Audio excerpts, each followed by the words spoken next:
The Redstone check is a phrase coined by MB Dynamics up in Cleveland, Ohio, who manufactures calibration systems. So Redstone check, fact or fiction?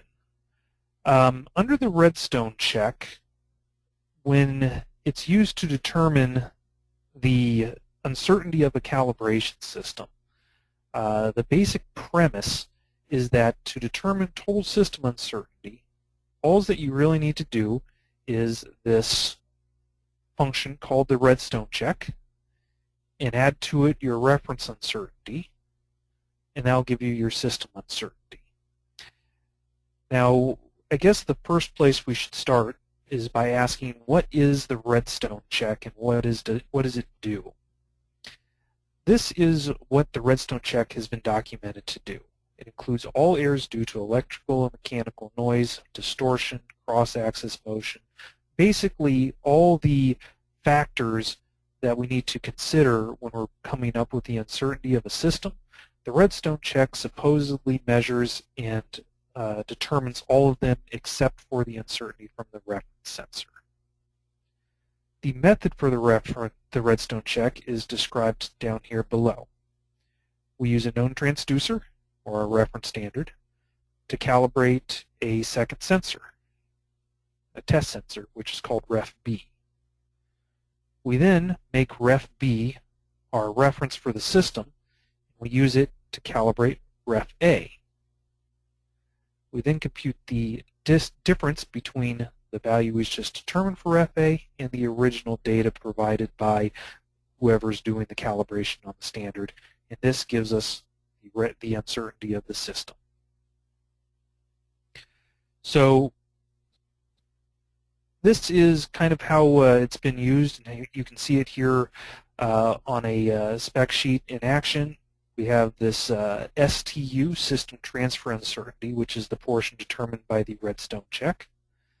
We have the uncertainty of the reference sensor, and then we combine those to get the expanded system uncertainty, or ESU. Here are some of the values that come up. So today we're going to play scientist. We have this documented method for determining uncertainty. It has a claim of doing a good job. And now we're going to take that data and we're going to validate it on our own system and see what happens if we were to perform the Redstone check on the 9155 system using a flexure shaker. So, switch gears here real quick.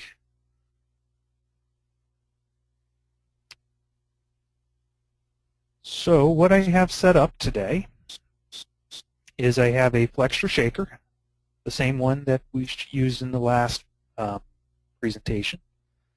I have my test sensor mounted on top of my reference. So this guy is ref A. The little guy on top is ref B. For the sake of time savings, I've already done the first portion of the calibration. I have used ref A to calibrate ref B. And here are the calibration results. You can see a little bit of bumpiness in here, but let's just see what happens. So next part of the process, according to the Redstone check, is I use ref B as the known transducer to calibrate ref A. So go to my software and I'm going to change my reference sensor to this one. I'm going to change my test sensor to the one below. I'm going to reverse the cables on the system, which I've already done. And now I'm going to run a frequency response test on the reference sensor.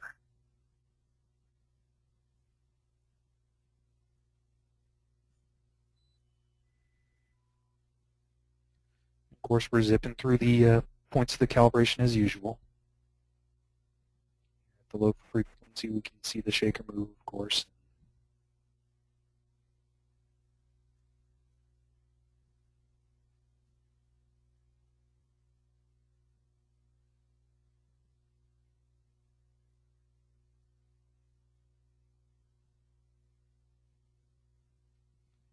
Okay, and as we approach the end here, we can see some distortion on the waveform. And now we've completed our calibration. So I'm going to export the data from this so I can do a comparison.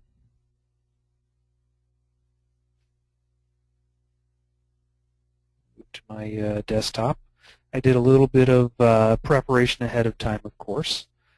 This spreadsheet contains the original data, the 301A10 we just calibrated. Bring in my new sensitivity values.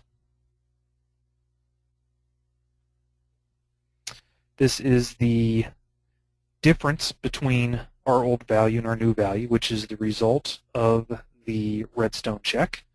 As we can see, the results look very good. 0.29% here being the highest point. This is the uncertainty of the reference sensor. So under the Redstone check, the total system uncertainty of this calibration system are these values right here. So right now I'm feeling good. I have my values, they look good. I'm really excited about my calibration system. So what do we do next? It's a requirement for accreditation. We do an interlaboratory comparison. So we're going to move over to this tab right here. For our interlaboratory comparison, we're going to choose to use this teardrop accelerometer, and we're going to send it to PCB. Now, of course, we're not going to wait for PCB to do the results. Instead, we're going to look at the previous PCB results. Same thing. We're going to, those are right here, copy those into this spreadsheet. And uh-oh, what's this? We have failed our interlaboratory comparison. This does not look good. We have failed our accreditation. Our customers are unhappy, and we don't know what's going to happen. So let me explain what happened. The reason the Redstone check does not work